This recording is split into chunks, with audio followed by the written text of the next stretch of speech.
what I want to share with you guys is that what these child rape cases, I don't know all the details. I'm just giving you some basic info about what we went through with the cigarette and the rubbing the breast to the foster care to the peddling going back to 1985, which leads us to believe that there's more going on, not just with what's happening in Allegheny County, but all through Pennsylvania. As you know, if you haven't heard about Project Pennsylvania, it goes back to other cases. In the bloodletting case up in Rochester, I spoke to a police officer in Rochester about the Crime Stoppers. There have been rape cases that were underreported, not even reported at all.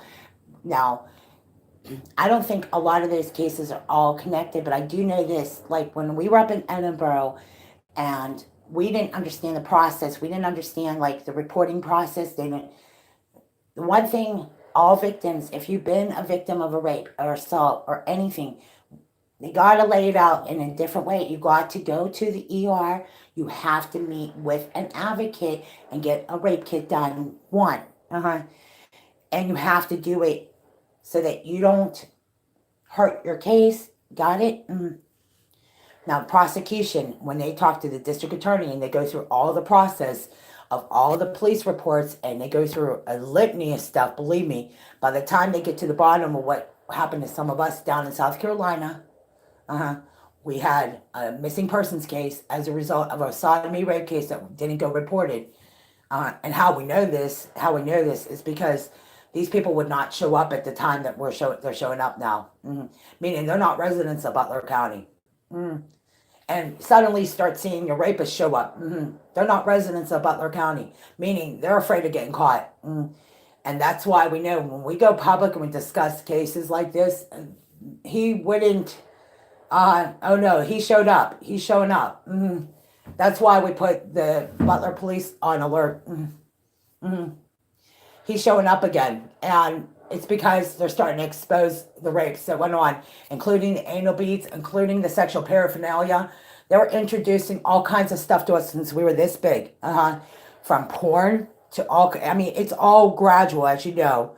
So I just, as a warning, if you don't understand what happened to you, if there's any sex acts, any child that had to perform any sex acts, if there's no report on it with the county or children's services or any, I mean, it's hard to argue a case when we're talking about county cases. They have to make sure it's reported, and they go through the investigation and talk to, different cast advocates that deal with specifically at Children's Hospital, because those police reports and the sex crimes kits were logged. Okay, so one, if they're in LA County and have rape cases, they have to deal with LA County. Because we did talk, I did make a phone call to LA County.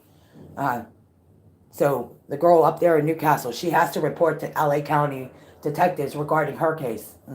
Now, here's the issue on HB 621, I believe, or HB 951. I'm not quite sure what the House bill here in PA is yet. It was passed that victims who have cases that go back, they don't go back retroactive. So that means going forward, they will honor the cases going forward, which still doesn't mean anything because they shelved a lot of this since 2006. And if you read the legislation on HB 951, most of the people going back 50 years, which most victims who have police reports have gone through the legal process and they're, when we're talking their offenders have already done, quote, jail time. 6 months, our offender only did 6 months, so that's the way it is. He's dead. He died 2 years ago. His property, though, suing his property and talking to the state attorney general's office about a sheriff's sale, that's where we're at. Now, everyone's cases are at different, I believe it, when it comes to specific cases. I don't know the details of other people's cases. I know this. Our case goes back to 1985. So there's other cases right now pending, depending on what exactly. Well, the doctors, the ankle, the broken leg that goes to Upper St. Clair Hospital, and the emergency foster care paperwork and all the old files go over to our attorney at PVAC. That's one. Okay. Now there's other cases. Now they have to, if it's too personal, they can reassign another caseworker. depending on how how we take this. But here's the thing. I would make sure it's in writing to the state attorney general's office first. Make sure you have your police report. Make sure you have your victim's claim number from compensation and PA. That way, make sure you have all your dates and times, documentation, and receipts.